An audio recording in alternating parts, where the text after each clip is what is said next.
जी अस्सलाम वालेकुम स्टूडेंट्स। आज हमारा जो लेक्चर है that is essay crash course का ओरिएंटेशन लेक्चर है। ठीक है। इस लेक्चर में हम बेसिकली कुछ बेसिक चीज़ों को डिस्कस करेंगे कि ऐसी क्या चीज़ें हैं जो कि कैंडिडेट्स नहीं कर रहे और कैंडिडेट्स का ऐसे फेल हो रहा है। और हम वो भी डिस्कस करेंगे कि ऐसी क्या चीज़ें हैं जो कि कैंडिडेट्स कर रहे हैं और उनका ऐसे पास हो रहा है। तो डायरेक्टली अगर मैं सबसे पहले आपको लेक्चर आउटलाइन के बारे में बता दूं कि हम क्या क्या चीजें करेंगे। सबसे पहले हम वो मिथ्स को डिस्कस करेंगे जो कि ऐसे से रिलेटेड हमारे सीएसएस की कम्युनिटी में पाई जाती हैं। ठीक है।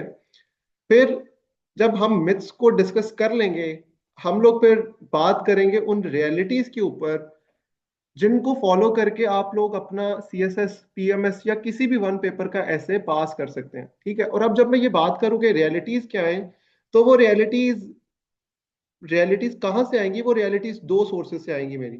एक सोर्स होगा हमारा सीएसएस का एसए का क्वेश्चन पेपर। आपने जाके क्वेश्चन पेपर के ऊपर देखना है कि जो एसए के 10 टॉपिक्स दिए होते हैं ना, उसके ऊपर एक ब्लॉक बना होता है, ऐसे बॉक्स बना होता है, उसमें ना कुछ इंस्ट्रक्शंस लिखी होती हैं। 80-85% स्टूडेंट्स उन इंस्ट्रक्शन को फॉलो ही नहीं करते। ठीक है। और ना फॉलो करके उनका ऐसे फेल हो जाता है। फिर आप लोगों ने जाके देखना है कि एफपीएससी ने ना एग्जामिनर रिपोर्ट्स अपलोड की हुई है अपनी वेबसाइट पे।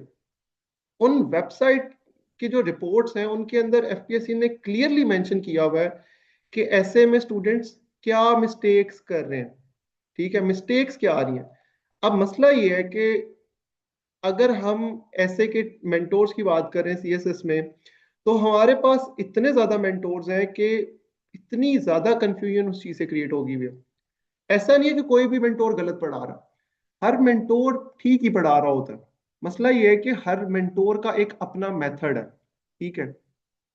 और fact of the matter is कि सारे मेथड्स शायद ठीक हों, लेकिन मसला कैंडिडेट्स के साइड पे आता है। कैंडिडेट्स का इशू क्या आता है कि कैंडिडेट्स डिफरेंट मेथड्स को मिक्स करना शुरू कर देते हैं। ठीक है। जब वो हर मेथड को मिक्स कर रहे होते हैं तो उस वजह से उनको कंफ्यूजन होती है। जब वो ऐसे के पेपर में जाके बैठते हैं 3 घंटे में, तो वो 3 घंटे में कंफ्यूज्ड ही रहते हैं और जो कि पूछा होता है एग्जामिनर ने आपसे ऐसे में वो मिस कर देते हैं। ठीक है। जिसकी वजह से आपका ऐसे फेल होता है। तो ये जो इतनी ज्यादा डाइवर्स ओपिनियन है आपके ऐसे को लेकर, जो कि शायद सारी की सारी ठीक भी हो, लेकिन वो अपने अपने सर्कमस्टांसिस में ठीक है। हर हर केस के ऊपर आप उसको अप्लाई नहीं कर सकते। ठीक हो गया। तो ये एक सबसे बड़ा इशू है। ठीक है। तो हम एग्जामिनर की रिपोर्ट को जाके डिस्कस करेंगे। मैंने उसमें से पॉइंट्स निकाले हुए हैं कि एग्जामिनर ने आपको डायरेक्टली बता दिया है कि कौन सी चीजें करने वाली हैं और कौन सी चीजें नहीं करने वाली हैं आपके ऐसे के अंदर। तो हम उनको डिस्कस करेंगे ताकि हमें पहले लेक्चर में ही क्लैरिटी हो जाए कि ऐसे पास करना है तो कैसे करना है। फिर मैं आपको थर्ड पे बताऊंगा जी, जो मेरा क्रैश कोर्स का ब्रेक डाउन है वो हम किस तरह करेंगे। ठीक है। जी तकरीबन 16 लेक्चर्स होंगे इसमें। 1 मंथ का कोर्स होगा। अगेन आप लोगों के exams are just around the corner. आप लोगों के 55 डेज रह गए तकरीबन। 50-55 डेज रह गए आपके सीएसएस के एग्जाम में, और 3 से 4 महीने में आप लोगों का पीएमएस का भी पेपर होने वाले हैं। तो हम इसको क्विकली प्रॉपर एक स्ट्रक्चर्ड वे में देखेंगे जी, ऐसे हमने किस तरह करना है। फ्रॉम स्क्रैच हम स्टार्ट करेंगे और हम इसको एंड तक लेकर जाएंगे, जो कि मैं आपको ब्रेक डाउन में बताऊंगा। देन फोर्थ थिंग इज, हम आज के लेक्चर में ही कुछ टॉपिक्स को डीकंस्ट्रक्ट करेंगे जो मेरे लिहाज से मेरे ऐसे का सबसे इंपॉर्टेंट आज के लेक्चर का पार्ट होगा, क्योंकि आपका 50% काम यहाँ पे क्लोज हो जाता है ऐसे का।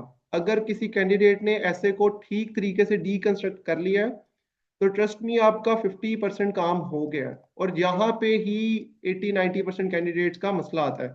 कैंडिडेट्स के सामने जब कोई टॉपिक आता है तो वो उसके ऊपर पॉइंट सोचना शुरू कर देते हैं, लेकिन वो मसला है, हम इसको डिस्कस करेंगे ड्यूरिंग आवर लेक्चर।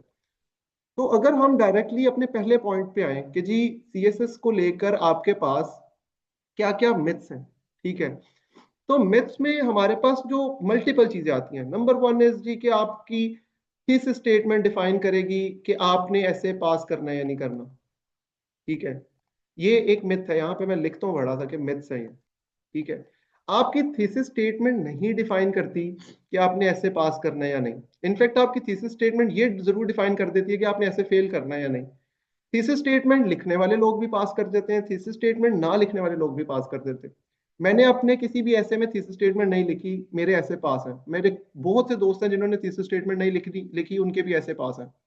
सिमिलरली मेरे बहुत से ऐसे दोस्त हैं जिन्होंने थीसिस स्टेटमेंट लिखी है और उनके ऐसे भी पास हुए हैं, ठीक है।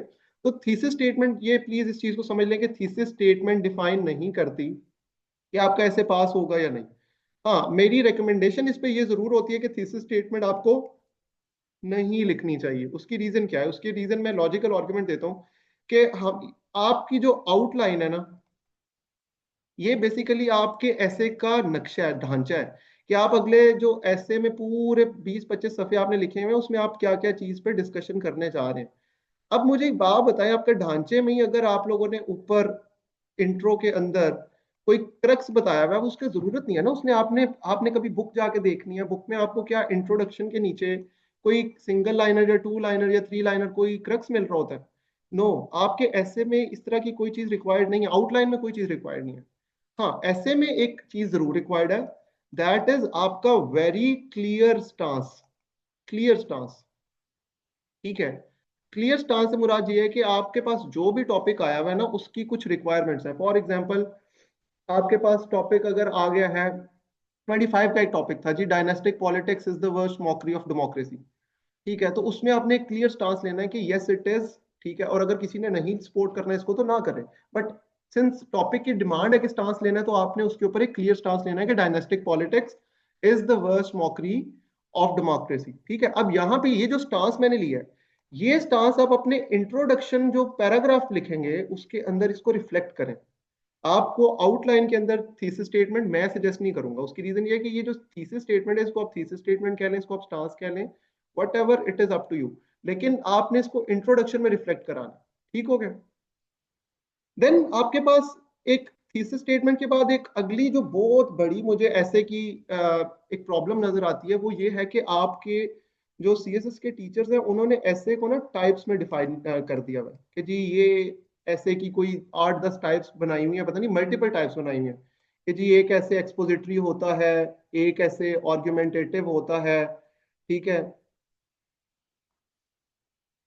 एक ऐसे आर्ग्यूमेंटेटिव होता है, एक ऐसे आपके पास लिटरेरी होता है, ठीक है, फिर आपके पास कोई एब्स्ट्रैक्ट ऐसे जिसको लिटरेरी भी कह देते हैं, ठीक है, फिर आपके पास कोई नैरेटिव टाइप बनाई हुई है, आपके पास कोई परसुएसिव टाइप बनाई हुई है। मतलब कोई इस तरह की 8-10-12 हर टीचर ने अपने लिहाज से बनाई हुई है। कुछ ने 2 टाइप्स बनाई हुई हैं कि जी आपके पास एक्सपोजिटरी होता है या फिर आपके पास आर्ग्यूमेंटेटिव होता है। तो ये जो टाइप्स वाला पूरा आइडिया ना, मैं इससे डिसएग्री करता हूँ। ऐसे की टाइप डिफाइन नहीं करती ऐसे कैसे होना, ठीक है। ये दिस इज माय स्टांस। आपके पास सीएसएस में कोई भी टॉपिक आता है ना, अच्छा यहाँ पे मैं थोड़ा सा आपको ना एक ओवरव्यू देने से पहले मैं एक पॉइंट जरूर करना चाहूंगा कि जब आप लोग अब ऐसे मेरे से पढ़ने लगे हैं, तो अपने जो प्री कंसीव्ड आप लोगों के आइडियाज हैं ऑन ऐसे, आप उनको जरा थोड़ी देर के लिए इग्नोर कर दें, ठीक है। क्योंकि आप लोगों ने, मुझे पता है कि आप लोग, अब सीएसएस का जो एस्पिरेंट होता है वो हर अकेडमी जा रहा होता है, हर टीचर के पास जा रहा होता है, हर मेंटोर के पास जा रहा होता है, जिससे उसके बहुत सारे चीजें ना उसने कंफ्यूज करके रखी होती हैं, उसमें कंफ्यूजन का शिकार होता है। तो अब जब हम इस कोर्स को स्टार्ट करें तो in the very beginning I want कि आप लोग अपने प्री कंसीव्ड आइडियाज को जरा थोड़ी देर के लिए इग्नोर कर दें, ताकि हम अपनी सारी चीजों को बिल्कुल प्रॉपर तरीके से फ्रॉम स्क्रैच करके एंड तक लेके जाएं, और हमारे लिए ये आसानी होगी। और फिर हमें समझ भी आएगी कि यार ऐसे अच्छा ऐसे पास हो जाता है। तो मैं आप लोगों को जो बात कर रहा हूँ वो ये है कि जी दूसरा सबसे बड़ा जो मुझे प्रॉब्लम है सीएसएस के ऐसे को लेके, जो टीचर्स ने कहीं ना कहीं प्रॉब्लम क्रिएट कर दी हुई है स्टूडेंट्स के लिए, कि आपने टॉपिक देख के उसकी टाइप देखना शुरू कर देनी है कि जी ये किस टाइप का ऐसे है, और टाइप के लिहाज से आपने ऐसे का स्ट्रक्चर बनाना है। ऐसा कुछ नहीं होता, ट्रस्ट मी, ऐसा कुछ नहीं होता। ये ही एक सबसे बड़ी रीजन है 97-98% स्टूडेंट्स की कि वो ऐसे फेल करते हैं, क्योंकि वो ऐसे टॉपिक देख के उसकी टाइप्स ढूंढना शुरू कर देते हैं, और उस लिहाज से हर टाइप के लिहाज से उन्होंने कोई नया ऐसे तैयार किया होता है, जिसकी वजह से उनका ऐसे फेल हो जाता है। अभी जो मैंने आपके इस आज के लेक्चर में आखिरी पॉइंट हमने रखा हुआ है वो है डीकंस्ट्रक्शन का। अब डीकंस्ट्रक्शन में यहाँ पे आके सारी की सारी गेम, क्यों मैं कह रहा हूँ 50%, ये इंपॉर्टेंट चीज है, क्योंकि आपके पास जो टॉपिक आता है ना, हर टॉपिक की डीकंस्ट्रक्शन डिफरेंट होती है, टाइप की बेसिस पे नहीं होती। हर टॉपिक की एक अपनी डिमांड होती है, अपनी रिक्वायरमेंट होती है। और मैंने जो आप लोगों को डीकंस्ट्रक्शन अभी करानी है वो मैंने किसी टाइप के लिहाज से नहीं करानी। मैंने 10-12 टॉपिक्स अभी इकट्ठे रैंडम मिक्स करके लिखे हुए हैं, वो उन्हीं में आपको जो टीचर्स की टाइप्स हैं जिसमें आर्गुमेंटेटिव है, एक्सट्रैक्ट एब्स्ट्रैक्ट है, लिटरेरी है, आपके पास एक्सपोजिटरी है, वो मैंने मिक्स जानबूझ के मिक्स करके रखे हैं ताकि आप लोगों की जब डीकंस्ट्रक्शन हो तो आप लोगों को पता चले कि टॉपिक डीकंस्ट्रक्ट होता है, टाइप डीकंस्ट्रक्ट नहीं होती। ठीक है, हर टॉपिक की एक अपनी डीकंस्ट्रक्शन होती है। तो ये दूसरी मेरी डेफिनेशन में ये सबसे बड़ी दूसरी मिथ है जिसमें आपको ऐसे जो आपका बेसिकली ऐसे फेल कराती है। ठीक हो गया, ऐसे टाइप के लिहाज से नहीं करना। मैंने मेरे पास जो भी स्टूडेंट्स आएंगे, हम टाइप्स के लिहाज से ऐसे नहीं करेंगे, हम हर टॉपिक को उसकी डिमांड के लिहाज से डीकंस्ट्रक्ट करना सीखेंगे। और यही मेरे कोर्स का एजेंडा भी है कि हमने ब्रेनस्टॉर्मिंग सीखनी है कि हर टॉपिक को देख के उसको हमने किस तरह डीकंस्ट्रक्ट करना है और किस तरह उस टॉपिक को लेकर चलना है। फिर तीसरी जो बड़ी मिथ है जो कि मुझे लगता है कि अगेन एक बहुत बड़ी प्रॉब्लमेटिक चीज है, दैट इज के भी बहुत कोई एक्स्ट्रा ऑर्डिनरी किस्म की आपको वोकैबलरी चाहिए, बहुत कोई एक्स्ट्रा ऑर्डिनरी किस्म की आपकी अंग्रेजी होनी चाहिए, आपकी इंग्लिश होनी चाहिए, आपका राइटअप्स होने चाहिए extra ordinary. This is again not correct in my opinion. और मुझे लगता है कि बिल्कुल मेरी ओपिनियन इस पे बिल्कुल 100% ठीक है। वाई? क्योंकि आप जितना मुश्किल ऐसे को बनाएंगे उतना मुश्किल एग्जामिनर के लिए उसको पढ़ना है। ठीक है, और उतना मुश्किल एग्जामिनर के लिए उसको पास करना है। आपको ऐसे सिंपल अल्फाज में लिखना है। और ये अभी जब मैं खोलूंगा आपके सामने क्वेश्चन आपका पेपर, उसके ऊपर ये मैं आपको वर्ड दिखाऊंगा, इस पे लिखा होगा क्लैरिटी। ये आपके क्वेश्चन पेपर के ऊपर लिखा हुआ है कि marks will be given for clarity. ठीक है, अगर अब आपकी बात मुश्किल तरीन वोकैब में मुश्किल हो गई और क्लैरिटी एग्जामिनर को नहीं आ रही, तो एग्जामिनर आपके ऐसे को फेल कर देगा। ठीक है, which is clearly mentioned in your question paper के उसको एग्जामिनर को क्लैरिटी चाहिए। दो और चीजें भी उसने मांगी हुई है, उस पर भी हम डिस्कस करते हैं, प्रॉपर डिस्कशन करेंगे जब हम उस पर आते हैं डूज एंड डोंट्स पे। देन आपके पास वोकैब और सिंपल अंग्रेजी वाला एक मामला क्लियर हो गया। उसके बाद एक और जो बड़ा प्रॉब्लम है, अच्छा यहाँ पे वोकैब के अलावा आपकी जो कॉम्प्लेक्स वो अंग्रेजी है जिसमें आपके जो डिफरेंट चीजें सिखाई जाती है जी, कॉम्प्लेक्स स्ट्रक्चर होना चाहिए आपके जुमलों का, कंपाउंड सेंटेंसेस लिखें, कॉम्प्लेक्स सेंटेंसेस लिखें। ये वो सारी चीजें हैं जो कि एग्जामिनर ने नहीं मांगी हुई। ये आपका फियर फैलाने के लिए स्टूडेंट्स को बताई जाती हैं ताकि स्टूडेंट एक सब्जेक्ट से डरे और उस सब्जेक्ट में फेल हो और वो ज्यादा से ज्यादा, अगेन दिस इज कैपिटलिज्म, कि आपके किसी ना किसी चीज के रिगार्डिंग डर फैला दिया जाएगा और फिर आप उस चीज में लगे रहेंगे और आप फेल भी करते रहेंगे। तो जितनी आसान इंग्लिश होगी उतना इजीली आपका ऐसे पास होगा क्योंकि आपके एग्जामिनर ने क्लैरिटी मांगी हुई। फिर आपका एक और जो एक ये अब ये हो गए इसके कुछ बेसिक इश्यूज। अब आते हैं कैंडिडेट्स की साइड पे इश्यूज, जो कि मुझे लगता है कैंडिडेट्स इटसेल्फ भी भाई उनका मूड नहीं होता। कैसे? कैंडिडेट्स को लगता है कि जी आपकी अगर कोई ऐसे है, अगर आप उसको प्रिपेयर करके चले जाएं तो आप वहां जाके ऐसे लिख के पास कर लेंगे। ठीक है, ऐसा नहीं हो। ये एक और बड़ी प्रॉब्लम है कि आप प्रिपेयर्ड ऐसे सीएसएस में जाके नहीं लिखते। उसकी रीजन ये है कि आज तक मतलब मैंने कभी नहीं देखा कि कोई गेस हुआ हो कि जी ऐसे में ये आना और वो ऐसे टॉपिक आया हो। ये सारी एकेडमीज की बाद में पेपर के बाद की वो फनकारियां होती हैं, कहानियां होती हैं कि जी हमने तो बता दिया था ये टॉपिक आ रहा है तो वो टॉपिक आ गया। ठीक है, ऐसा कुछ नहीं होता। आपकी सीएसएस के 10 जो टॉपिक्स होते हैं, आप उन 10 के 10 में से किसी एक टॉपिक का भी आपको आइडिया नहीं होता कि क्या टॉपिक आना है। हाँ, ये जरूर पता होता है कि यार इस ये एक भी ये मेजर इश्यूज चल रहे हैं। फॉर एग्जांपल अगर क्लाइमेट चल रहा है तो यार कुछ ना कुछ क्लाइमेट पे आ जाएगा। अगर जेंडर चल रहा है तो यार कुछ ना कुछ जेंडर पे आ जाएगा। अगर सोशल मीडिया एक आज आपकी टॉक ऑफ द टाउन है तो यार कुछ ना कुछ तो सोशल मीडिया पे कुछ ना कुछ आ सकता है। यार अगर एआई पे बात हो रही है तो एआई पे कुछ ना कुछ आ सकता है। टेक्नोलॉजी पे बात हो रही है कुछ ना कुछ आ सकता है। इकोनॉमी पे बात हो रही है तो कुछ ना कुछ आ सकता है। आपको टॉपिक नहीं पता होता। ठीक हो गया? सो ये जो आइडिया है कि हम ऐसे तैयार करके जाएंगे और हम वहां जाके लिख लेंगे, ये सबसे बड़ी एक रीजन है ऐसे फेल होने की। उसकी रीजन क्या है कि एग्जामिनर को चाहिए आपकी अपनी क्रिएटिव राइटिंग। ठीक है, क्रिएटिव राइटिंग क्या होती है? जो कि आपने वहां एग्जाम हॉल के 3 घंटों में बैठ के लिखी है। 3 आवर्स की जो ब्रैकेट आपको मिली है उसी में आपने सोचा है, उसी में आपने उसको एक ऑर्गेनाइज किया। अगेन ये वो वर्ड है जो मैं आपके पेपर से निकाल रहा हूँ। ठीक है, क्योंकि ये पेपर की डिमांड है। ऑर्गेनाइज करके आपने आउटलाइन में लिख दिया उसको, और फिर उसके ऊपर प्रॉपर एक कॉम्प्रिहेंसिव किस्म का ऐसे लिख दिया। ये अगेन वो वर्ड है जो कि आपके एग्जामिनर ने क्वेश्चन पेपर में लिखा हुआ है कि कॉम्प्रिहेंसिव किस्म का ऐसे लिख दिया, तो आपका ऐसे एग्जामिनर पास कर देगा, उसको कोई आपसे कुछ खास मसला नहीं है। ठीक है, सो ये जो आइडिया है कि जी हम क्रैम करके चले जाएंगे टॉपिक, हम 10 टॉपिक्स क्रैम कर लेंगे और हमारा ऐसे पास हो जाएगा, तो ऐसा नहीं हो रहा। और जो स्टूडेंट्स मेरे सेशन में इसलिए आ रहे हैं कि मैं आपको कोई ऐसे के टॉपिक्स सॉल्व ऐसे लिख के दे दूंगा और मैं बोलूंगा इनको याद कर लें, तो please don't join this session, क्योंकि आप लोगों के पैसे भी जाया होंगे, आप लोगों का टाइम भी जाया होगा। ऐसा कुछ नहीं होने जा रहा। ठीक है, मैं प्योरली किस चीज पे काम करूंगा, हम काम करेंगे क्रिएटिव राइटिंग पे। क्रिएटिव राइटिंग पे कैसे काम करेंगे वो मैं अभी आपको अपनी जो क्रैश कोर्स का ब्रेक डाउन है उसमें बताता हूँ कि क्रिएटिव राइटिंग पे मैं स्टेप बाय स्टेप कैसे चलूंगा। ठीक हो गया। फिर एक और जो प्रॉब्लम मुझे नजर आती है, मिथ्स, अभी ये मिथ्स से चल रही हैं कि आपकी जो एग्जामिनर या आपके टीचर्स, अगेन ये थोड़ा सा आपका इशू आ जाता है कि ये टीचर्स की साइड से थोड़ा सा फैलाई हुई बातें हैं कि आपका जो ऐसे है वो आउटलाइन और इंट्रो देख के पास हो जाता है। ठीक है, outline plus intro examiner check करता है सिर्फ, और वो देख के पास कर देता है। I do not agree with it. ठीक है, ये अगेन आपके ऐसे से लेके आपकी मिथ्स है। और ये क्यों ऐसा, क्योंकि टीचर्स अपने लिए आसानी ढूंढते हैं कि आप लोग इस चीज पे काम कर लें तो हो जाएगा, ये ऐसा कुछ नहीं है। एग्जामिनर आपकी आउटलाइन और इंट्रो देख के आपको पास नहीं करता। हाँ, इसका उल्टा बिल्कुल दुरुस्त है, वो मैं बताता हूँ क्या। एग्जामिनर आपकी आउटलाइन और इंट्रो देखकर 90 से 95% बच्चों का ऐसे फेल कर देता है। ये बिल्कुल सच है। उसकी रीजन क्या है? उसकी रीजन ये है कि जब एग्जामिनर आउटलाइन देखता है, एग्जामिनर को उसमें ना रेलेवेंस नजर आती है। ठीक है, एग्जामिनर को उसमें जो क्वेश्चन पूछा हुआ है उसका आंसर भी नहीं मिला, एग्जामिनर को आपका कोई स्टांस भी नजर नहीं आया।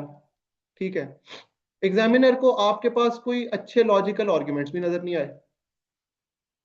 ठीक है, एग्जामिनर को आपकी स्पेलिंग मिस्टेक्स भी नजर आई हैं। एग्जामिनर को आपने अभी जब उसने इंट्रो पढ़ा आपका, तो एग्जामिनर ने देख लिया कि आपकी ग्रामेटिकल मिस्टेक्स भी हैं। ठीक है, तो जब एग्जामिनर ने पहले 2 पेजेस के अंदर आपका इतना कुछ, पहले 3 4 5 पेजेस के अंदर इतना कुछ देख लिया है, तो वो बेसिकली 90-95% बच्चों को आउटलाइन और इंट्रो देख के ही फेल कर देता है। इसका ये मतलब नहीं है कि एग्जामिनर ये देख के बच्चों को पास भी करता है, ऐसा बिल्कुल नहीं होता। हाँ, एग्जामिनर जब ये चीजें देखता है, एग्जामिनर को ठीक लगता है, तो एग्जामिनर उसके बॉडी पैराग्राफ्स पढ़ता है। ठीक है, एग्जामिनर फिर बॉडी पैराग्राफ्स पढ़ने के बाद उनको देखता है कि यार इसने जो जो बातें आउटलाइन में की हैं, क्या वो बातें इसने अपने ऐसे के अंदर भी की हैं। अगर उसको वो भी नजर आती है तो फिर आगे चलता है। फिर वो चलता चलता पूरे ऐसे में देखता है आपकी मिस्टेक्स कम, अगर अगेन आपकी 100% करेक्ट, आपका ऐसे कभी भी नहीं होगा।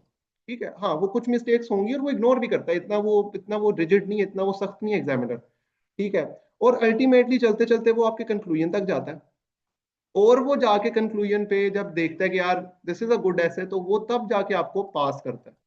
ठीक है, so again in the very beginning जो ये एक कॉन्सेप्ट बना हुआ है कि जी अगर आपकी आउटलाइन और इंट्रो ठीक है तो आपका ऐसे पास हो जाएगा, तो this is correct, this is absolutely wrong. ठीक है, बिल्कुल भी ठीक नहीं है ये बात।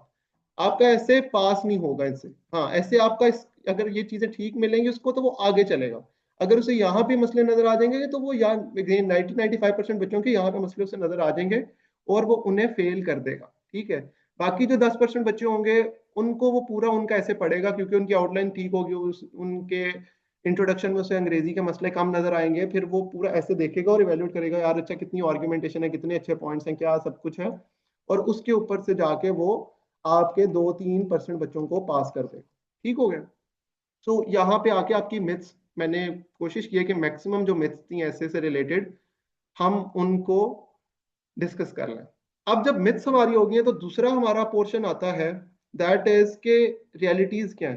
ठीक है, और रियलिटीज ही बेसिकली आपके ऐसे को पास करने का आपका तरीका है। ठीक है, अगर जिन्होंने ऐसे पास करना है तो आप जो इन बातों को समझ लेंगे, ठीक है, वो ट्रस्ट मी उनका ऐसे पास हो जाएगा।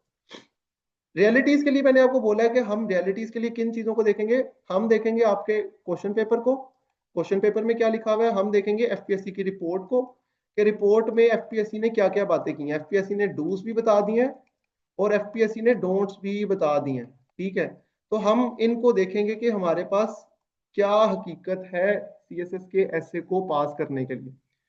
तो अगर हम सबसे पहले जाके, मुझे आपको क्रैश कोर्स की वो दिखाने दें जो क्वेश्चन पेपर में आपसे पूछा होता है ये। अब ये देखिए आपका क्वेश्चन पेपर यहाँ पे, prepare an outline, right a comprehensive ऐसे। कॉम्प्रिहेंसिव ऐसे, ये बड़ा इंपॉर्टेंट वर्ड है, ठीक है। कॉम्प्रिहेंसिव ऐसे 2500 से 3000 वर्ड का, ठीक है। आगे चलिए, use different forms of discourses. अब ये एक्सपोजिशन, आर्ग्यूमेंटेशन, डिस्क्रिप्शन और नरेशन, ये आई थिंक आप लोगों ने इसकी ये टाइप्स ऑफ एसेस में भी कुछ इस तरह का पढ़ा हुआ है, ठीक है। सब ने पढ़ा होता है, आई नो यहाँ पे जो स्टूडेंट्स क्लास ले रहे हैं उन्होंने कहीं ना कहीं जाके किसी ना किसी से कुछ ना कुछ ऐसे सीखा होता है। टाइप्स भी सीखी होती हैं, थीम्स भी पढ़ी होती हैं। ये अगेन थीम्स वाले पे भी मैं आगे बताता हूँ, मैं ऐसा कुछ नहीं करने जा रहा, ठीक है, कि थीम्स को मैं आपको 8-10 थीम्स पे तैयारी करा के भेज दूँ। मैं आपको कोई 50-60 टॉपिक्स पे ब्रेनस्टॉर्मिंग कराऊंगा और फिर हमारी बात बनेगी कि यार हाँ हम ऐसे कर सकते हैं। थीम्स वाला अगेन आइडिया बहुत ही ज्यादा रिडंडेंट है, बहुत ही ज्यादा इररेलेवेंट है, ठीक है। तो ये जो आपकी फॉर्म्स ऑफ डिस्कोर्सेज है ना, ये आपके राइट अप्स के मेथड है कि आप अंग्रेजी लिख रहे हैं, आप अंग्रेजी एक्सपोजिशन की फॉर्म में भी लिख सकते हैं, आप अंग्रेजी आर्ग्यूमेंटेशन की फॉर्म में भी लिख सकते हैं, ठीक है। आपके ये पैराग्राफ के अंदर ये जो बॉडी पैराग्राफ होगी ना आपकी, बॉडी पैराग्राफ का ये एक एलिमेंट है कि जी आपके बॉडी पैराग्राफ्स के अंदर आपकी ये चीजें हमें दिखनी चाहिए, हमें एक्सपोजिशन भी नजर आए, हमें आर्ग्यूमेंटेशन भी नजर आए, हमें डिस्क्रिप्शन भी नजर आए और हमें नरेशन भी नजर आए। तो हम इस चीज को देखेंगे। फिर उसके बाद अगली चीज देखें, credit will be given for organisation, relevance and clarity. 3 अल्फाज में उसने आपको पूरे ऐसे का क्रक्स बता दिया कि जिसकी होगी रेलेवेंस उसका ऐसे हो जाएगा पास, ठीक है। जिसकी होगी ऑर्गेनाइजेशन, ऑर्गेनाइजेशन क्या है, आपने अपने सारे के सारे ऐसे को ऑर्गेनाइज किस तरह किया है, जिसने ये चीज ठीक की हुई, यहां पे आती है आपकी डीकंस्ट्रक्टिंग, डीकंस्ट्रक्शन आपकी टॉपिक की यहां पे आती है कि आपने उसको ऑर्गेनाइज किस तरह करके लिखा है और आपने अपनी आउटलाइन को कितना ऑर्गेनाइज फॉर्म में लिखा है, कितनी उसकी आपने प्रायोरिटाइज किया चीजों को, कौन सी चीजों को इंपॉर्टेंस दिया, ये सारी चीजें इसके अंदर आएंगी ऑर्गेनाइजेशन के अंदर। लास्ट चीज उसने बता दी क्लैरिटी। तो क्लैरिटी से मुराद यह है कि जितना आसान आपका ऐसे होगा, जितना क्लियर ऐसे होगा, जितनी ईज आप क्रिएट करेंगे एग्जामिनर के लिए आपके ऐसे को अंडरस्टैंड करने के लिए, उतने ही ज्यादा आपको मार्क्स मिलेंगे अपने ऐसे में। तो इससे ज्यादा आसान अल्फाज में आपको एफपीएससी नहीं बता सकता कि ऐसे पास कैसे करना। अब अगर इसके बाद भी अगर आप लोगों को कोई कंफ्यूजन है, तो फिर ये स्टूडेंट्स का अपना इशू होता है कि वो जाके एफपीएससी की साइट को नहीं देख रहे, वेबसाइट को नहीं देख रहे, एफपीएससी की डिमांड को नहीं देख रहे। हमने एफपीएससी को एग्जाम देना, हमने जाके ABC एकेडमी या हमने जाके ABC मेंटोर को नहीं एग्जाम देना, ठीक है। आई स्वेयर टू गॉड मैंने तकरीबन 50 से 55 एसेज लिखे हैं, ठीक है। और अकेडमीज में इस चीज को प्रमोट किया जाता है एज टीचर्स को जो इवेल्युएट कर रहे होते हैं कि आपने उनको 40 नहीं देना, ठीक है। मेरे बहुत से कोई 25-30 एसेज मेरे पास अभी भी पड़े हैं जो कि 37, 38, 39 पे फेल हुए हैं। क्यों हुए हैं और उसकी भी रीजन है। उसकी रीजन ये है कि ऐसे फेल करना बहुत आसान है, पास करने के बाद ना टीचर की जिम्मेदारी बन जाती है कि आपने पास किया है तो हर कोई पास करेगा, लिहाजा आपकी एकेडमीज और ये जो मेंटोर्स आपके ऐसे फेल करते हैं, मेरे 80-90% इनफैक्ट मेरा कोई ऐसे मुझे 40 पे नहीं दिखा हुआ और मेरा कभी CSS PMS कैसे फेल नहीं हुआ, ठीक है। क्यों? क्योंकि मुझे पता है कि एफपीएससी क्या डिमांड कर रहा है। एफपीएससी डिमांड कर रहा है रेलेवेंस, एफपीएससी आपसे डिमांड कर रहा है ऑर्गेनाइजेशन, एफपीएससी आपसे डिमांड कर रहा है क्लैरिटी, एफपीएससी आपको कह रहा है अपने पैराग्राफ्स में 4 डिस्कोर्सेज लिखो, एफपीएससी आपको डूज एंड डोंट्स अपनी रिपोर्ट्स में दे रहा है। अगर आप उनको फॉलो करते हैं तो आपका ऐसे फेल नहीं होगा, दिस इज गारंटी। अब आते हैं जी दूसरा पार्ट जिसमें हमने एफपीएससी की रिपोर्ट को डिस्कस करना है। एफपीएससी ने अपनी रिपोर्ट में नहायत आसान अल्फाज में बच्चों की मिस्टेक्स भी आइडेंटिफाई की हैं और एफपीएससी ने अपनी रिक्वायरमेंट्स भी आइडेंटिफाई की हैं। तो अगर मैं डूज की बात करूं कि एफपीएससी ने क्या डूज की बात की है, क्या डोंट्स की बात की है, इनफैक्ट पहले डोंट्स की बात करते हैं। एफपीएससी कहता है जी कि बच्चों की ग्रामेटिकल मिस्टेक्स हैं, ठीक है। ग्रामेटिकल मिस्टेक्स के साथ मैं बच्चों को पास नहीं कर रहा। अब आपने अगर ग्रामेटिकल मिस्टेक्स की हुई है सीएसएस के एग्जाम में, तो आप लोग एक्सपेक्ट कैसे कर सकते हैं कि आप लोगों का ऐसे पास होना चाहिए? बिल्कुल नहीं होना चाहिए। फिर आपका एफपीएससी ही कह रहा है कि बच्चों की स्पेलिंग मिस्टेक्स हैं, ठीक है। अब खुद आप इंसाफ से बताएं कि अगर आप लोग CSS PMS के एस्पिरेंट्स हैं, आप लोग इतने मेजर लेवल पे आके अगर स्पेलिंग मिस्टेक्स कर रहे हैं, तो आप लोगों का ऐसे पास होना चाहिए या नहीं होना चाहिए? नहीं होना चाहिए। एफपीएससी और तो कोई शिकवे कर ही नहीं रहा, एफपीएससी क्लियरली कह रहा है स्पेलिंग मिस्टेक्स है, मैं स्पेलिंग मिस्टेक्स के साथ बच्चों को पास नहीं करूंगा। फिर एफपीएससी क्या कह रहा है? एफपीएससी कह रहा है बच्चों ने कंप्लीट ऐसे नहीं लिखे हुए, ठीक है, बच्चों ने इनकम्प्लीट ऐसे लिखे हुए हैं, ऐसे छोड़ के आए हुए हैं, और विच शोज के टाइम मैनेजमेंट नहीं की हुई, ठीक है, विच शोज के उनका प्लान नहीं था सारा। तो अब इनकम्प्लीट ऐसे लिख के आप अपना ऐसे कैसे पास करेंगे? ठीक है।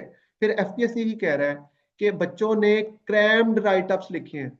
अगेन ये वो पॉइंट जो कि मुझे शदीद इख्तिलाफ है हमारे एक सिस्टम से, कि अकेडमीज के सिस्टम से, कि वहां पे ऐसे 8-10 तैयार कराए जाते हैं और कहा जाता है कि जी यही इन्हीं में से कोई टॉपिक आएगा और आप लिख के आ जाएं, आपका ऐसे पास हो जाएगा। तो that is not going to happen, ठीक है, ऐसा नहीं होता। एफपीएससी को नजर आ रहा है कि कौन सी राइटिंग, जो एग्जामिनर बैठा हुआ है उसका उसका 30-40 साल का तजर्बा है अंग्रेजी में, उसको नजर आ रहा है कि कौन सा राइटअप क्रैम्ड है और कौन सा राइटअप बच्चे ने क्रिएटिव राइटिंग किया, खुद एग्जाम सेंटर के अंदर बैठ के लिखा, खुद एग्जाम सेंटर के अंदर बैठ के सोचा है।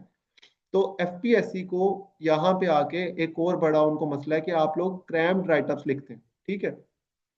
फिर एफपीएससी कहता है जी कि आपका जो कंटेंट है वो इनसफिशिएंट है, मतलब टॉपिक है एक, उस पे आपने इनसफिशिएंट कंटेंट दिया हुआ है, तो आपने बेसिकली टॉपिक को जस्टिफाई करना ना अपने कंटेंट से।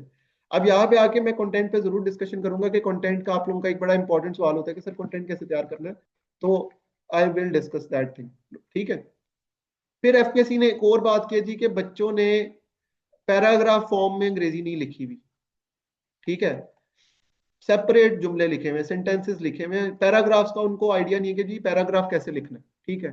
तो अब जब इतने बड़े ब्लंडर्स आप लोग पेपर के अंदर मार रहे हैं और एफपीएससी आपको बार बार बता रहा है कि ये चीजें नहीं करनी आपने एग्जाम में अपने, तो फिर the fault is at candidate side, not FPSC, ठीक है। तो एफपीएससी को हम बहुत इजीली ब्लेम कर देते हैं, हमारे मेंटोर्स भी कर देते हैं, इनफैक्ट हम एज एस्पिरेंट्स भी कर देते हैं कि यार एफपीएससी में मसला है। हजार मसले होंगे, बट जब एक चीज अगर आप फॉलो करके पास कर पा रहे हैं, मैंने पास किया, मेरे साथ और बहुत लोग पास करते हैं, हजारों लोगों ने पास किया, तो इट मीन्स कि हर कोई पास कर सकता है, but in in dos and don'ts पे आप लोगों ने फोकस करना। फिर आपकी डूज, डूज में एफपीएससी कहते हैं जी कि आपकी आउटलाइन इज मैंडेटरी, आपने आउटलाइन बनानी है, ठीक है। आउटलाइन के बाद आपने कॉम्प्रिहेंसिव ऐसे लिखना है, ठीक है, कॉम्प्रिहेंसिव ऐसे लिखना है। कॉम्प्रिहेंसिव में उसने एक और चीज आज बोली है, 2500 से 3000 वर्ड भी लिखने हैं, ठीक है। अब अगर आप इसको 2200, 2300, 2400 तक लेके जाते हैं तो आपका ऐसे पास हो जाता है, 2000 तक भी ऐसे पास हो जाता है, ठीक है। इनफैक्ट मैंने बहुत से स्टूडेंट्स के देखे हैं, वो उनका क्लेम ये है कि उन्होंने 1500 अल्फाज लिखे हैं, वो भी कर जाते हैं, but that is a different story. जब एफपीएससी ने आपको कॉम्प्रिहेंसिव ऐसे लिखने का कह दिया, तो एंड ऑफ स्टोरी, आपका ऐसे कॉम्प्रिहेंसिव होना चाहिए। अभी मैंने जब आउटलाइन शेयर की थी तो बच्चे कहते हैं सर आपके 21 आर्ग्यूमेंट्स हैं, तो आपने 21 आर्ग्यूमेंट्स कैसे कंप्लीट किए थे? With practice.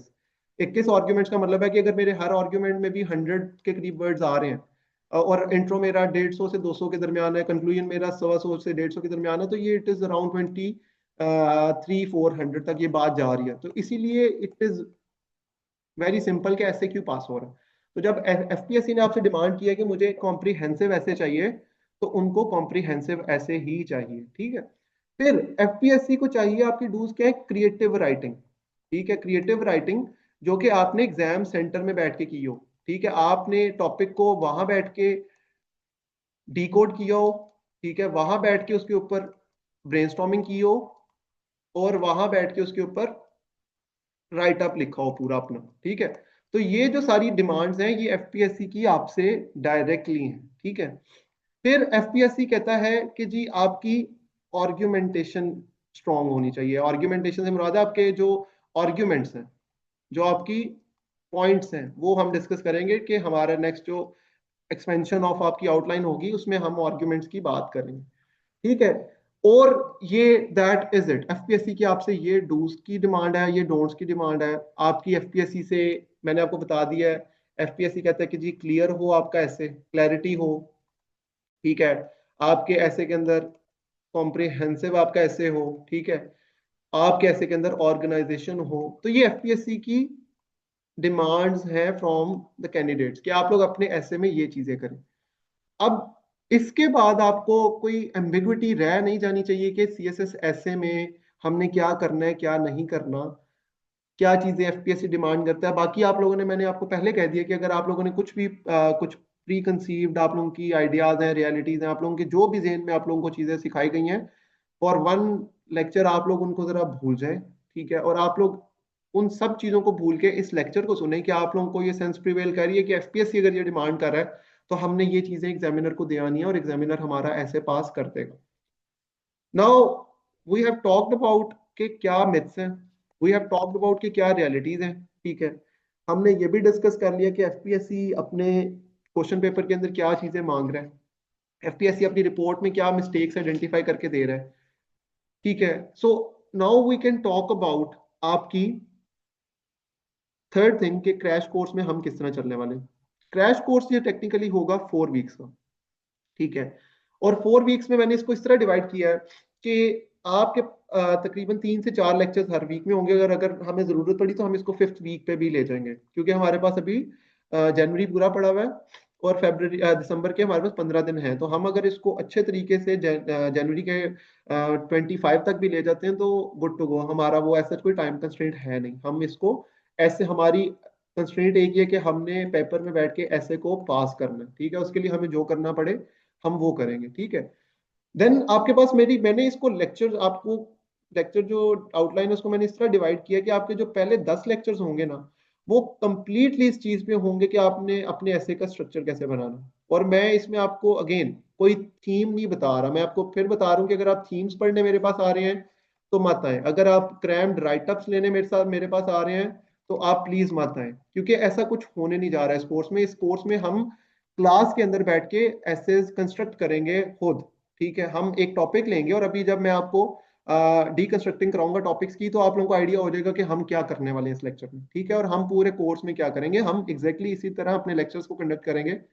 हम क्रैम्ड कुछ नहीं कर रहे, हम लेक्चर के अंदर बैठ के अपनी राइटअप्स बनाएंगे, अपने एसेज को कंस्ट्रक्ट करेंगे। ठीक है, फिर हाँ, कुछ एंड पे जब 6 लेक्चर्स होंगे ना, उसमें मैं आपके साथ कुछ टॉपिक्स पे हम लोग फिर अगेन कुछ टॉपिक्स हम रखेंगे। फॉर एग्जांपल एक डेमोक्रेसी का टॉपिक हम कोई भी पास पेपर से उठाएंगे और हम क्लास में बैठ के उसका ऐसे कंस्ट्रक्ट करेंगे फ्रॉम स्क्रैच। हम उसको डी कोड करेंगे, हम जब उसकी डीकंस्ट्रक्शन कर लेंगे हम उसकी आउटलाइन बनाएंगे, फिर हम उसका इंट्रो बनाएंगे। आउटलाइन, इंट्रो हमेशा आउटलाइन के अंदर से बनता है। फिर एक ये भी आइडिया होता है कि जी आउटलाइन आप ना लिखें, क्यों ना लिखें, आप आउटलाइन सबसे पहले लिखें। ठीक है, आप आउटलाइन लिखेंगे तो आपका इंट्रो उसमें से बनेगा। ठीक है, ये अभी ये हमारी स्टेप वाइज सारी कोर्स की चलेगी, ये भी मैं आपको बता देता हूँ। फिर हम उसके बाद ये जो टॉपिक्स होंगे ना, जो मेजर मेजर टॉपिक्स हैं हर साल, उस पे हम 6 लेक्चर्स में 6 एसेस बनाएंगे इंशाल्लाह।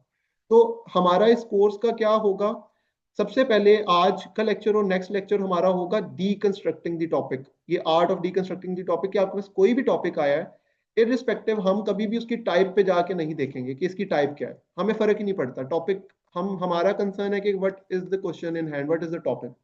उसकी टाइप से मैटर नहीं करता, आपका ऐसे का स्ट्रक्चर टाइप से चेंज नहीं होता। It is as simple as that. आपका कोई भी ऐसे आएगा उसका अपनी एक आउटलाइन बनती है और वही आउटलाइन आपने उसी उसी एक ऐसे आपने एक ही सीखना है, आउटलाइन के लिहाज से आपने अपने ऐसे को लिख देना। ठीक है, once we are done with it, फिर हम करेंगे उस, जैसे फॉर एग्जांपल हमने एक टॉपिक को डीकंस्ट्रक्ट कर लिया इन मेन हेडर्स, 6 से 7, 6 से 7 या 6 to 8 मेन हेडर्स में हम इसको करेंगे। इसमें इंट्रोडक्शन वाला पॉइंट भी इंक्लूडेड, 5 करना है 5 कर लें। हमने जब एक दफा अपने ऐसे को डीकंस्ट्रक्ट कर लिया मेन हेडर्स में, फिर हम उन मेन हेडर्स को एक्सपेंड करना सीखेंगे। इसमें हम पॉइंटर्स देना शुरू करेंगे। दिस इज ब्रेनस्टॉर्मिंग, कि आपके अगर फॉर एग्जांपल आपका जो मेन एक पॉइंट है कि जिसमें आप इस बात को अपने टॉपिक को प्रूव कर रहे हैं, तो उसमें आप 8 से 10 पॉइंट्स दे के अपनी टॉपिक को कैसे साबित करेंगे। ठीक है, तो हमारा ये दूसरा पार्ट होगा। और ये मेरी मेरी ऐसे का जो कोर्स है उसमें ये चीज बहुत इंपॉर्टेंट होगी, जिसमें हम इन सारी चीजों को करना सीखेंगे। ठीक है, डीकंस्ट्रक्शन सीखेंगे, अभी डीकंस्ट्रक्शन का आपको आइडिया हो जाएगा। और इसकी क्यों जरूरत है, मैं when I started my preparation, trust me, जब मुझे टॉपिक आता था तो मैं उस टॉपिक को डीकंस्ट्रक्ट किए बगैर उस पर पॉइंटर सोचना शुरू कर देता था। अच्छा, इस पे ये बात भी हो सकती है, ये भी हो सकती है, इस तरह की कोई 15-20 बातें मैं सोच लेता था। मुझे भी किसी ने सिखाया हुआ था जी, कोई जी पैसल नाम का कुछ इस तरह का था। ठीक है, जो पॉलिटिकल सोच लो, इकोनॉमिक सोच लो, टेक्नोलॉजिकल सोच लो, कुछ इस तरह की कहानीकारी थी। ठीक है, और उसमें मैं टॉपिक को डीकंस्ट्रक्ट किए बगैर मैं अपने पॉइंटर सोचना शुरू कर देता था। फिर जब मैंने उसको ऑर्गेनाइज करना होता था तो मुझे समझ ही नहीं आती थी कि मैंने इसको एक स्ट्रक्चर्ड और ऑर्गेनाइज्ड वे में कैसे ऐसे करना है। तो मैं अगर उस तरह ऐसे लिखा था तो मेरा ऐसे फेल हो जाता था। फिर मेरे एक उस्ताद से, रासिम रजा से, मैंने ऐसे सीखा, और मैंने उनके मेथड ने मुझे एक चीज कन्विंस की कि यार सारी गेम तो 50% गेम तो आपके ऐसे की डीकंस्ट्रक्शन पे हो जाती है, कि आपने डीकंस्ट्रक्ट करके पहले डिसाइड कर लेना है कि इस टॉपिक में मैं क्या क्या बात करूंगा। एक टॉपिक है उसमें मैं अच्छा इंट्रो दूंगा, फिर मैं उसका एक ओवरव्यू दूंगा, फिर उसके बाद मैं उसमें जो टॉपिक फॉर एग्जांपल पूछा हुआ है उसमें मैं सबूत दूंगा, फैक्ट्स विच प्रूव करके मैं उसमें एक पूरा आर्ग्यूमेंट देता था कि मैं इस पे क्या क्या बात करूंगा। ठीक है, इसमें फिर नीचे मैं ए से लेके के तक या 1 to 10 तक मैं 10 आर्ग्यूमेंट्स भी दे दूं तो वो दिस इज डिफरेंट स्टोरी, वो ये बात की कहानी है, ये नेक्स्ट लेक्चर्स की कहानी है। फिर मैं उसमें अगर फॉर एग्जांपल कुछ काउंटर पर्सपेक्टिव है तो वो पहले भी दे सकते हैं, बाद में भी दे सकते हैं, अप टू यू। ठीक है, फिर रिकमेंडेशंस दूंगा और कंक्लूड करूंगा। ये जो डीकंस्ट्रक्शन है ये आपकी 2 से 3 मिनट लेती है।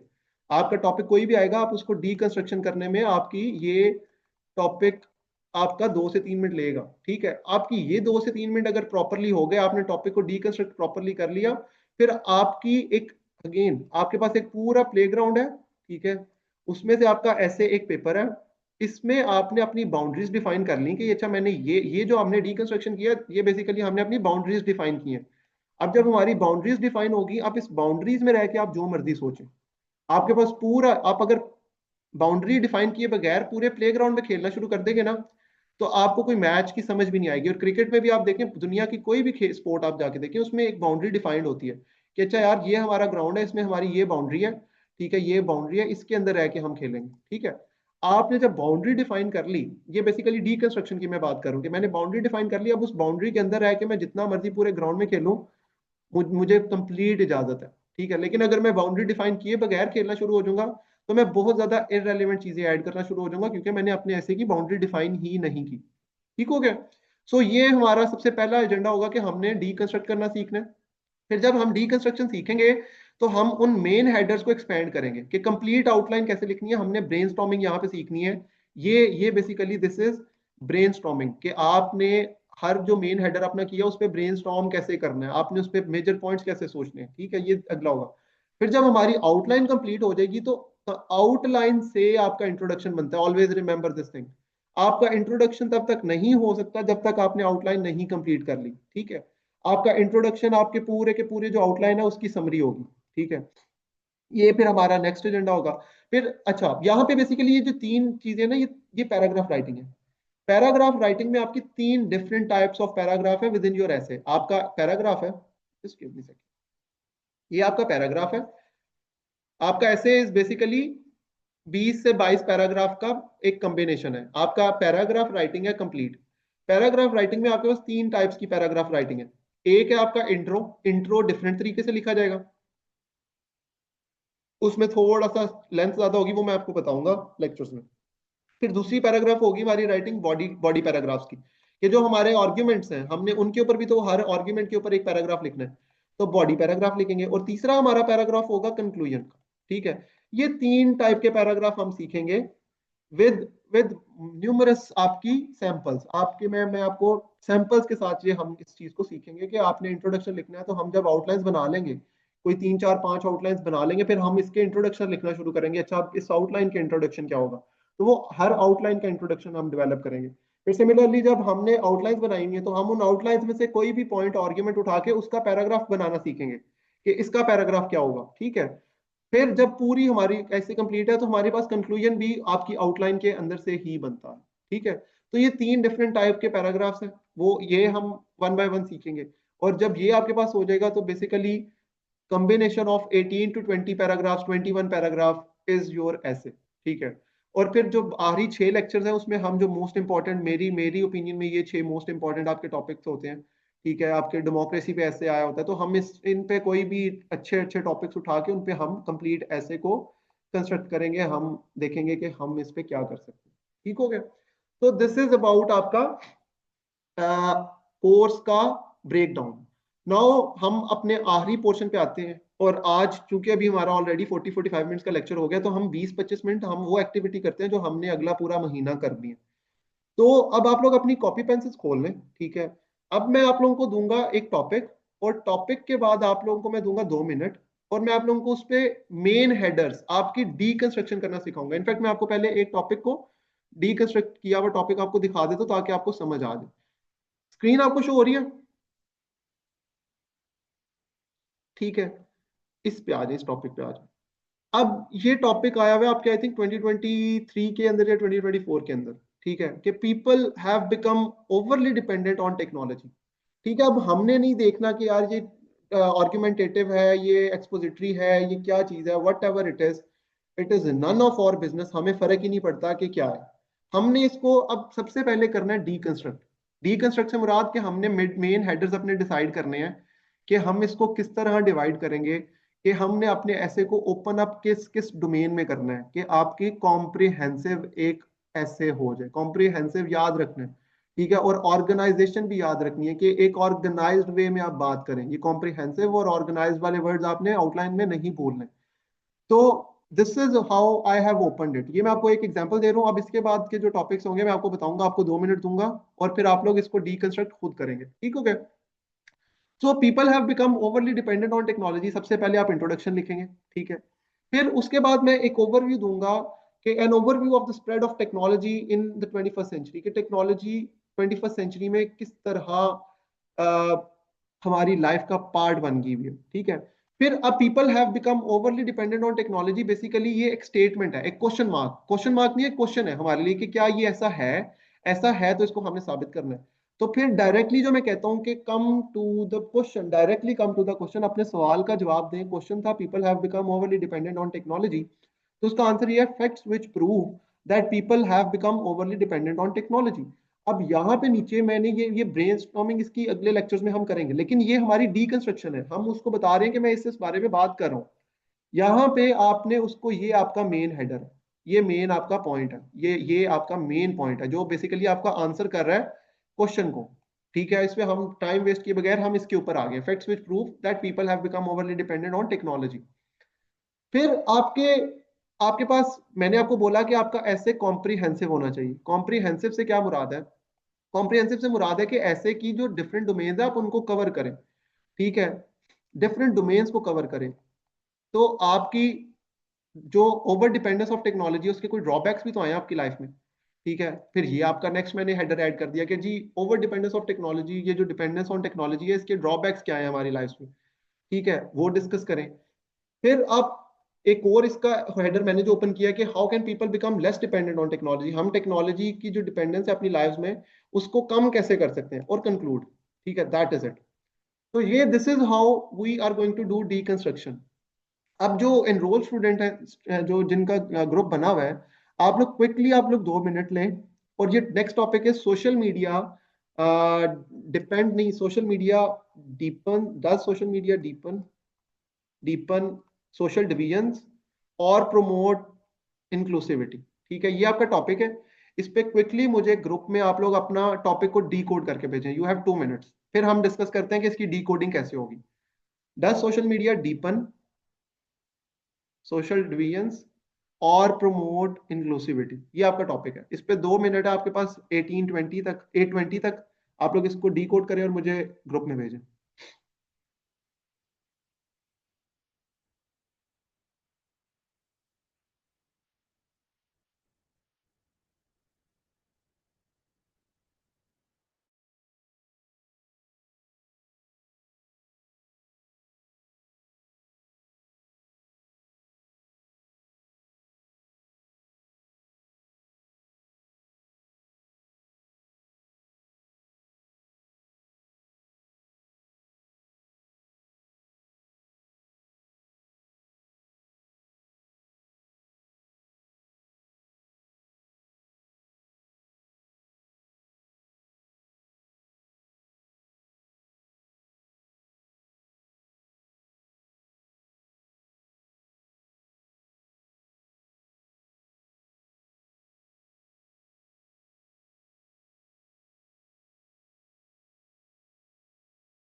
स्टूडेंट्स आप लोग चैट में भेज दें, जो ग्रुप में नहीं है वो इस चैट में लिख के भेज दें। ठीक है। खैर, अभी अभी मैं इस टॉपिक को करता हूँ, आप लोग अभी जो नेक्स्ट टॉपिक्स हैं उसको आप लोग इस चैट में लिख के अपनी डिकोडिंग कर दें, जो डीकंस्ट्रक्ट करना टॉपिक को। तो इसकी आप लोग डीकंस्ट्रक्शन देखें कि सबसे पहले मैं इंट्रोडक्शन दूंगा ऑब्वियसली। ठीक है, फिर मैंने अब यहाँ पे कि मैंने दो, एक इसी टॉपिक पे ना मैंने दो टाइप की आउटलाइन लिखी है। मैंने एक ये बनाई है और एक और बनाई है, वो मैं आपके साथ शेयर करता हूँ। अब यहाँ पे एक आइडिया है कि जी मैं, क्योंकि मैं एक टॉपिक को, एक साइट को सपोर्ट करने लगूँ, फॉर एग्जाम्पल मैं सपोर्ट करने लगूँ कि सोशल मीडिया प्रमोट्स इंक्लूसिविटी। ठीक है, मैं इस साइट को सपोर्ट करने लगूँ, तो होगा क्या कि मैं एक काउंटर पर्सपेक्टिव दे दूंगा कि जी social media deepens social deviance. इस पे मैं एक आर्ग्यूमेंट दूंगा या दो आर्ग्यूमेंट, एक पैराग्राफ लिखूंगा जिसपे मैं इस बात को साबित करूंगा कि दूसरी साइड भी एग्जिस्ट करती है, कि सोशल मीडिया ने आपकी सोसाइटी में डिवियंस क्रिएट की हैं। लेकिन चूंकि मैंने अपना स्टांस लेना है कि सोशल मीडिया प्रमोट्स इंक्लूसिविटी, तो फिर मेरा एक मेन हेडर आएगा, facts which prove that social media promotes inclusivity. ठीक है, और अब इस हेडर के अंदर मैं 8 से 10, या अगर मेरे पास इससे भी ज्यादा आर्ग्यूमेंट्स हैं तो मैं उन आर्ग्यूमेंट्स को देके अपनी बात को सब्सटेंशिएट करूंगा, अपनी बात को साबित करूंगा कि सोशल मीडिया प्रमोट्स इंक्लूसिविटी। ठीक है, फिर चूंकि मैंने अब ऑब्वियसली एक नेगेटिव साइड की बात तो की है, मैंने कॉम्प्रिहेंसिव भी करना है ऐसे को। ठीक है, ऐसा तो नहीं है कि मैं जो बात कर रहा हूँ वो हरफे आके रहा है और सोशल मीडिया इंक्लूसिविटी ही प्रमोट कर रहा है। सोशल मीडिया के कुछ ना कुछ नेगेटिव इंपैक्ट्स आ रहे हैं, तो मैं उन नेगेटिव इंपैक्ट्स को भी रिजॉल्व करने का रिकमेंडेशंस दूंगा कि यार कॉम्प्रिहेंसिव ऐसे हो जाए मेरा, recommendations for minimising the negative impacts of social media. जो मैंने यहाँ पे बात की है कि जो ये हल्का सा एक काउंटर पर्सपेक्टिव दिया है कि social media social divisions create करता है, उन सोशल डिवीजन्स को आपने हल्का सा डिस्कस करना है और उसके बाद रिकमेंडेशंस देनी है कि सोशल मीडिया आपके पास इस तरह आप उन क्या रिकमेंडेशंस देके आप इस इशू को रिजॉल्व कर सकते हैं, अपनी नेगेटिव इंपैक्ट्स हैं जो सोशल मीडिया के, आप उनको कम किस तरह कर सकते हैं, और फिर आप कंक्लूजन दे दें। ठीक है, so this is one way. अब इसका एक दूसरा वे भी है जो कि ये इसको बेसिकली इसको काउंटर करता है कि आपको काउंटर पर्सपेक्टिव अपना पहले नहीं लेना चाहिए। आप पहले लें या बाद में लें, it does not make any difference, इससे फर्क नहीं पड़ता।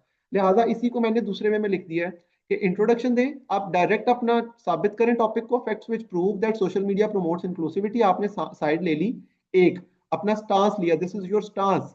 ठीक है, ये थीसिस स्टेटमेंट वाला जो एक रोल है वो हम यहाँ पे बेसिकली खत्म करेंगे। हमने अपने इधर यहाँ आउटलाइन के अंदर स्टांस लिया, facts which prove that social media promotes inclusivity. अब मैं आपको फिर बता रहा हूँ कि आपने ऐसे कॉम्प्रिहेंसिव लिखना है, तो some negative impacts of social media on the society. ठीक है, आप कुछ थोड़े से एक दो पॉइंट्स, 3 पॉइंट्स नेगेटिव साइड के बता के एंड पे आप रिकमेंडेशंस दे दे, recommendations for minimising the negative impacts of social media. Again आपका ऐसे कॉम्प्रिहेंसिव हो गया, ऑर्गेनाइजेशन आपकी ठीक है, दोनों तरीके से बिल्कुल ठीक है। ठीक है, it is up to the candidate के वो किस तरह लेके चलना चाह रहे हैं, तो इससे फर्क नहीं पड़ता। अब आप लोग क्विकली, आप लोगों के पास मैं अगेन मैं आपको 2 मिनट दे रहा हूँ। टॉपिक है जी आपके पास, dynastic politics is the worst mockery of democracy, ये आपका टॉपिक है। और आप लोगों के पास 2 मिनट है, आप लोग कमेंट्स के अंदर ही मुझे इसकी ब्रेक डाउन करके दें। मैं आप लोगों के क्वेश्चन आंसर्स बाद में लेता हूँ, 2-3 टॉपिक्स हम डी कोड कर लें, डीकंस्ट्रक्ट कर लें, फिर क्वेश्चन आंसर्स लेता हूँ। आप लोग 2 मिनट लें 8:25 तक, और इसकी जो आप लोग डीकंस्ट्रक्शन करें वो चैट में इधर कमेंट्स में मुझे भेजें 1 2 3 4 5 करके।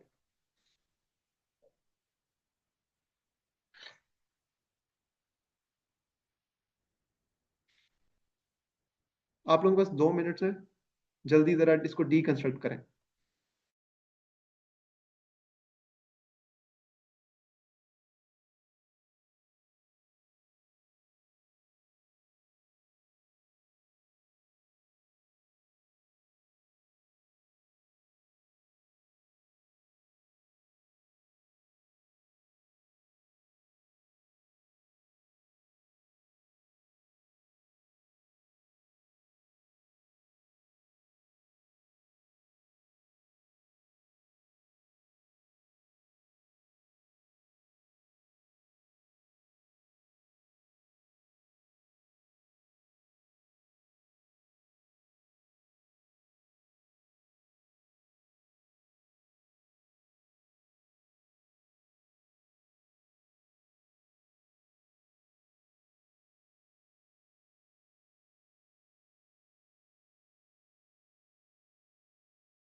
अच्छा, अब हमारे पास ये चैट में दो आए हुए हैं।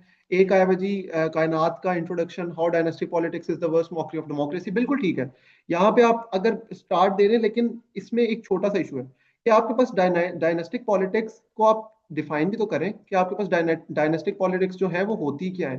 ठीक है, फिर आप डेमोक्रेसी को बताएं, वो प्रिंसिपल्स डेमोक्रेसी के बताएं जिनको आप प्रूव करके बताएंगे कि किस तरह डायनेस्टिक पॉलिटिक्स से आप वो प्रिंसिपल्स डेमोक्रेसी के और डायनेस्टिक पॉलिटिक्स के आप पहले उनको डिफाइन करें ना, एक एक ओवरव्यू पैराग्राफ में, जिसमें आप बताएं कि आपकी डेफिनेशन क्या है डायनेस्टिक पॉलिटिक्स की, आपकी डेफिनेशन क्या है डेमोक्रेसी की, आपके प्रिंसिपल्स क्या हैं, जिसकी बेसिस पे आप पूरा अपना आर्गुमेंट, जैसे आपने अगला आर्गुमेंट दिया है कि आर्गुमेंट शोइंग हाउ डायनेस्टिक, ये आपकी से पिछला, कि how dynastic politics is the worst mockery of democracy. तो आपने जिन जिन आर्गुमेंट्स को साबित करना है उससे पहले एक ओवरव्यू देके उसको डिफाइन करें। ठीक है, फिर उसके बाद आपने जो सिर्फ एक वर्ड लिखा है वे फॉरवर्ड, ऐसा ऐसा हेडर आपका होता नहीं है। वे फॉरवर्ड किस चीज का? वे फॉरवर्ड डायनास्टिक पॉलिटिक्स को काउंटर करने का, वे फॉरवर्ड डेमोक्रेसी को प्रमोट करने का, किस चीज का? ठीक है, तो ये एक आपका पॉइंट है कि आपने अपनी जो ये क्लैरिटी है ना, क्लैरिटी क्लैरिटी इज मिसिंग आपके मेन आउटलाइन में, क्या आपने नहीं बताया वे फॉरवर्ड किस चीज का आप देने लगी हैं, तो ये मिसिंग है। देन अगेन आपके पास अगला है जी रमशा का introduction overview principles of pure democracy. Again this is fine कि आपने प्योर डेमोक्रेसी बता दिया। अगर आप डायनेस्टिक पॉलिटिक्स भी बता देती तो it would have been better के, लेकिन आपने प्योर डेमोक्रेसी बता दिया कि आपकी ये डेफिनेशन है प्योर डेमोक्रेसी की। और उसमें अब आप आगे क्या कह रही है, argument showing how dynastic politics is the worst mockery of democracy. ठीक है, यहाँ पे अब आपने ये बिल्कुल ठीक डिकंस्ट्रक्ट किया कि how dynastic politics is the worst mockery of democracy, और यहाँ पे आप आर्ग्यूमेंट्स देके अपनी बात। अब अगेन आपने जो ये सिर्फ रिकमेंडेशन का एक वर्ड लिख दिया, ऐसा कुछ नहीं होता। रिकमेंडेशन किसी चीज के लिए होती है, तो आपने वो रिकमेंडेशंस देनी है किस चीज के लिए आप रिकमेंडेशंस दे रहे हैं। Then facts that prove introduction, facts that prove that dynastic politics is the worst mockery of democracy. Case in point Pakistan perspective, ये जो आपने case in point Pakistan perspective लिखा है, case in point UK perspective, ये आपने जो फैक्ट्स देने हैं वो उसके अंदर बताने हैं। उसी के अंदर आपने एग्जांपल्स के साथ ये बता देना है कि जी कौन कौन सी बातें आप एग्जांपल, फॉर एग्जांपल अगर आपने कोई पाकिस्तान से रूल ऑफ लॉ या ट्रांसपेरेंसी की, या फिर आपने मेरिटोक्रेसी की डिस्कशन करनी है, तो आप पाकिस्तान से कोई एग्जांपल दे दें, वो दैट इज फाइन। लेकिन इस तरह सेपरेट केस इन पॉइंट देने की जरूरत नहीं है, आपका ये मेन हेडर नहीं होना चाहिए केस इन पॉइंट का इसमें। आप ये आर्ग्यूमेंट्स में एग्जांपल्स के साथ इनको केस इन पॉइंट्स को दें। ठीक है, फिर आपके आगे जी इंपेडिमेंट्स। इंपेडिमेंट्स किस चीज की, आप मुझे तो नहीं समझ आ रही, क्लैरिटी नहीं आई, मुझे तो नहीं पता आपने इंपेडिमेंट्स किस चीज के लिखे हैं। फिर आपने दिया जी pragmatic solution to counter this, to counter what. ठीक है, अगेन ये यही दिस इज द इशू। अब अगर मैं आपको दिखाऊं कि मैंने इसको किस तरह डिवाइड किया, तो मैंने इसको इस तरह डिवाइड किया। Dynastic politics is the worst mockery of democracy मेरे पास टॉपिक है, मैंने सबसे पहले इंट्रोडक्शन लिख दिया, मैंने N overview of the terms dynastic politics and democracy, मैंने अब इन दोनों टर्म्स का ओवरव्यू दिया, जिसमें मैंने अपने पैरामीटर्स डिफाइन कर दिए कि अभी मैं जो आगे पूरा ऐसे लिखने लगा हूं वो किन पैरामीटर्स पे चलेगा। ठीक है, फिर मैंने अगेन मुझे थोड़ा सा इसका है कि मैं काउंटर परस्पेक्टिव इसमें दे देता हूँ, तो ठीक है पहले देता हूँ, और फिर मैंने चूंकि अपने आप टॉपिक को सपोर्ट करना है, मैंने इस बात को साबित करना है, तो मैं जो दूसरा परस्पेक्टिव है उसको दे के मैं अपनी बात को आखिरी हद तक साबित करूंगा। ठीक है, तो मैंने काउंटर परस्पेक्टिव क्या दे दिया, dynastic politics is very important for the stability of evolving democracies. Again जो यहाँ पे मैं पाकिस्तान की एग्जांपल भी दे सकता हूँ कि जब पाकिस्तान में मार्शल लॉज लगे, ये बात की बात है, ये इसको ओपन अप मैं वैसे एग्जांपल दे रहा हूँ कि पाकिस्तान में जब मार्शल लॉज लगे तो पाकिस्तान में जो डायनेस्टिक पॉलिटिक्स थी उनकी वजह से आपकी जो पॉलिटिकल पार्टीज थी वो सस्टेन कर पाई। ठीक है, अगर आपके पास डायनेस्टिक पॉलिटिक्स ना होती तो आपकी पॉलिटिकल सिस्टम बिल्कुल क्रैश कर जाता। तो मैंने एक काउंटर परस्पेक्टिव दिया जो कि आपकी इवॉल्विंग डेमोक्रेसीज में आर्गुमेंट दिया भी जाता है कि डायनेस्टिक पॉलिटिक्स जरूरी होती है ऐसी डेमोक्रेसीज में जो इवॉल्व कर रही है। यहाँ पे आके फिर मेरा चौथा, और ये आपका चौथा मेन हेडर है। ठीक है, facts which prove that dynastic politics is the worst mockery of democracy, यही आपसे क्वेश्चन किया गया था, इसी पे मैंने बेसिकली जुमला लिख दिया, एक पूरा मेन हेडर लिखा, और इस पे मैंने 10 से 12 हेडर्स लिख दिए कि facts which prove that dynastic politics is the worst mockery of democracy. 10-12 arguments दिए और उसमें एग्जांपल्स थी, एंड पे दे दी recommendations to counter dynastic politics. अब ये कंप्लीट है कि जी मैं रिकमेंडेशंस किस चीज के लिए देने लगूं, टू काउंटर डायनेस्टिक पॉलिटिक्स, और एंड पे क्लोज कर दिया। अब ले जी लास्ट एक ऐसे है, इस लास्ट ऐसे को डिकोड करें, ये मेरा 2024 का ऐसे था। अच्छा, जो पिछला ऐसे था सोशल मीडिया वाला वो मेरा पीएमएस का ऐसे था। ठीक है, इसको मैंने पीएमएस में इस तरह डिकोड किया था, बेसिकली काउंटर पर्सपेक्टिव देके डीपन्स का फिर फैक्ट्स दिए थे और रिकमेंडेशंस देके कंक्लूड कर दिया था। अब ये जो ऐसे है आपका अगला ग्लोबलाइजेशन एंड नेशनल इकोनॉमीज, ये मेरा 2024 का ऐसे है। ठीक है, इसमें पिछले में अब इसको आप 2 मिनट जल्दी से लें और इसको डिकोड करें क्विकली। कि आप इसको डिकोड कैसे करेंगे। अब यहाँ पे आप देख रहे हैं कि मैंने बीच में ही वो जो आपकी डेफिनेशन में आर्गुमेंटेटिव ऐसे है वो भी ऐड किया, बीच में ही मैंने अब ये आपका ग्लोबलाइजेशन नेशनल इकोनॉमीज, ये आर्गुमेंटेटिव ऐसे नहीं है, ये एक ओपन एंडेड ऐसे, इसमें आपने ही डोमेन डिसाइड करनी है कि आपने किस बारे में बात करनी है। तो in my way of teaching आपको टाइप्स के लिहाज से मैं ऐसे डीकंस्ट्रक्ट नहीं कराऊंगा। अब आप 2 मिनट लें और इसको डीकंस्ट्रक्ट करें।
चलिए जी, हम अब ये यहाँ पे आप लोगों के कमेंट से देख लेते हैं। आज अब आया हुआ है इंट्रो, कामरान का है introduction, what is globalisation, what is national economies. अब आप इनको एक ही हेडर में भी डिफाइन कर सकते हो, दोनों को बता दो।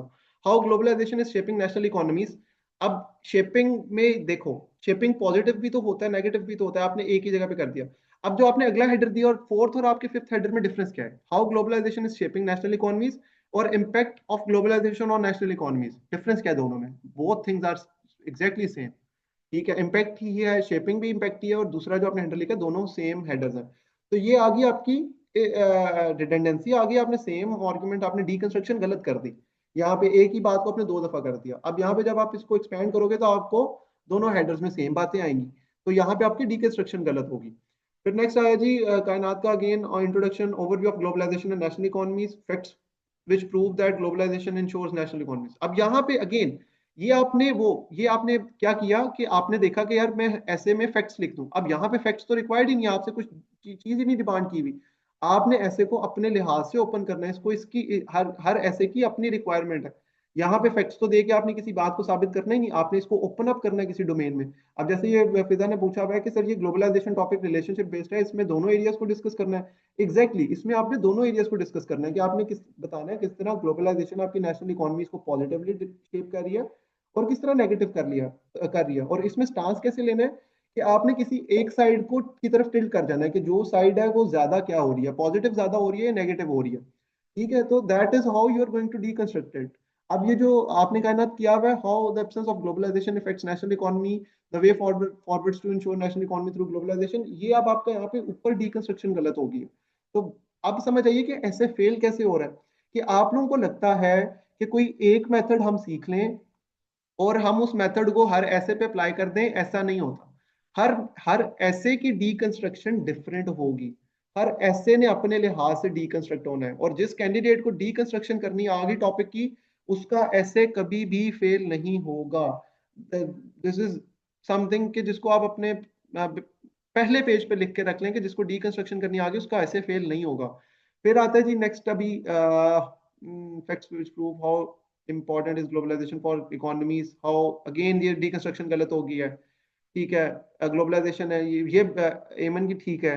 Positive impacts of globalisation on national economy, एमन good, this is how you are going to deconstruct it. ठीक है, फिर नेगेटिव इंपैक्ट्स ऑफ ग्लोबलाइजेशन और recommendations to counter negative impacts and conclusion. ठीक है, दिस इज अ करेक्ट आपकी deconstruction जो ये एमन ने किया, दिस इज करेक्ट डीकंस्ट्रक्शन। आप ये देखिए मैंने भी इसको एग्जैक्टली इसी तरह डीकंस्ट्रक्ट किया। सबसे पहले मैंने इंट्रोडक्शन दे दिया, मैंने ओवरव्यू दिया जी ग्लोबलाइजेशन और नेशनल इकोनॉमीज का, बता दिया क्या होती हैं। फिर मैंने बता दिया how has globalisation impacted the national economies positively. ये मैंने पॉजिटिव साइड लिया, और मैंने अपने ऐसे में स्टिल रिमेंबर मैंने तकरीबन 9 से 10 आर्गुमेंट्स दिए थे पॉजिटिव के, कि 10 आर्गुमेंट दिए थे कि मैंने बताया था किस तरह ग्लोबलाइजेशन ने नेशनल इकोनॉमीज को पॉजिटिवली इम्पैक्ट किया। फिर मैंने, चूंकि मैंने एक कॉम्प्रीहेंसिव ऐसे लिखना था, मैंने सिर्फ एक साइडेड बात नहीं करनी थी, तो मैंने उसको बताया कि there are few negative impacts as well. फिर मैंने उसको बोला how globalisation impacted national, how has globalisation impacted the national economies negatively. इसमें मैंने 2 या 3 आर्गुमेंट्स दिए थे, आई थिंक 3 दिए थे। और फिर मैंने रिकमेंडेशंस दी, recommendations for reducing the negative impacts of globalisation on national economies. ठीक है, और यहाँ पे मैंने 4 रिकमेंडेशंस दी। तो टोटल मेरे कोई 19 के करीब, 19 से 20 पैराग्राफ बने थे, ये सारा कुछ मिला के।